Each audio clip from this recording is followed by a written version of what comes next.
Okay, let's take a look at sequences, arithmetic sequences, and we want to know the difference between the recursive rule and the explicit rule and what we use them for. Okay, the recursive rule just pretty much tells you how to get to the next term. So for any term in the sequence that you want, you need to know the one before it, which is n minus 1, and add the common difference. Any arithmetic sequence would, we look for a common difference. So in this case, it looks like the common difference is 5. We are adding 5 to each term. So how do we say that mathematically? Well, the regular form is right here, so really nothing really changes except for the common difference. So for any term in this sequence that we want to find, a of n, we would want to know the term before it, which is n minus 1,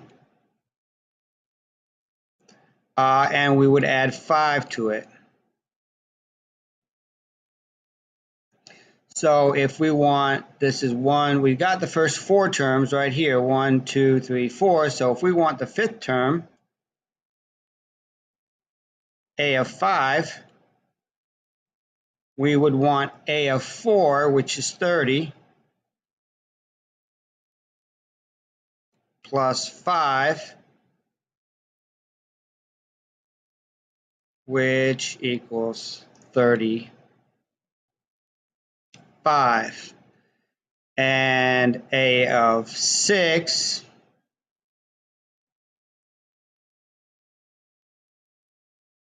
is a of 5, which is 35,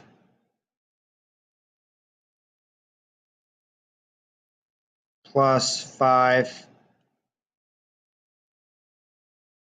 equals 40. A of 7, I'm really trying to practice on my writing with the mouse, so that's why I'm going a little slow. So a of 7 would be a of 6, which is 40,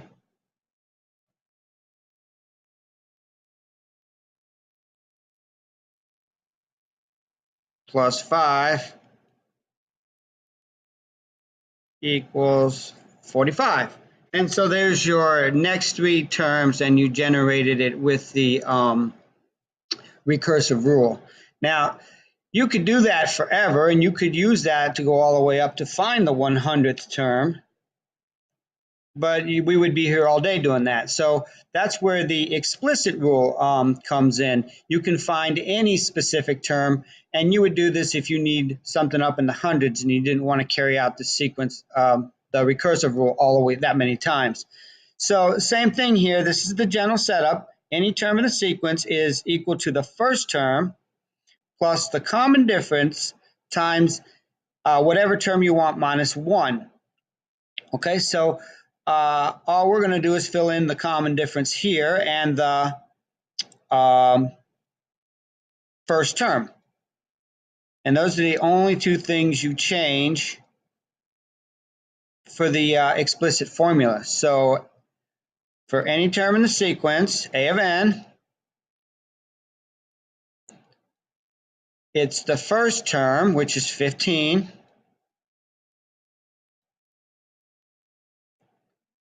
plus the common difference, which is 5,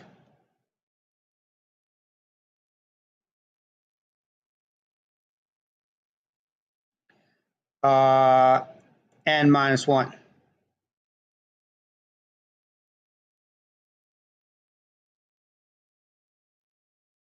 All right, so if we want to find a of 100, whoops,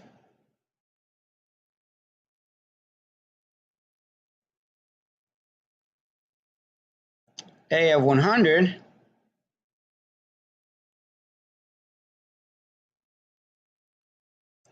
we would take 15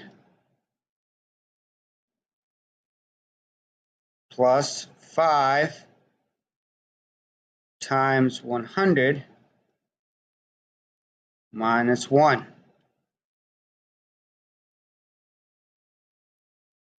So 15 plus 5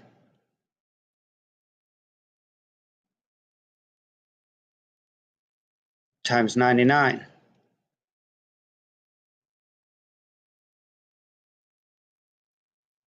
Now you can't add these. Remember, you got to multiply the 5 and 99 first. Don't forget order of operations. So 5 times 99, I don't have a calculator on hand, but 5 times 100 would be 500, and that's just one less, 1 5 less, so would be 495.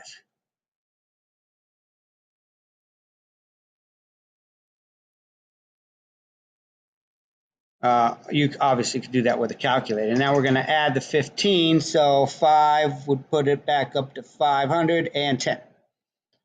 So 510 is your answer.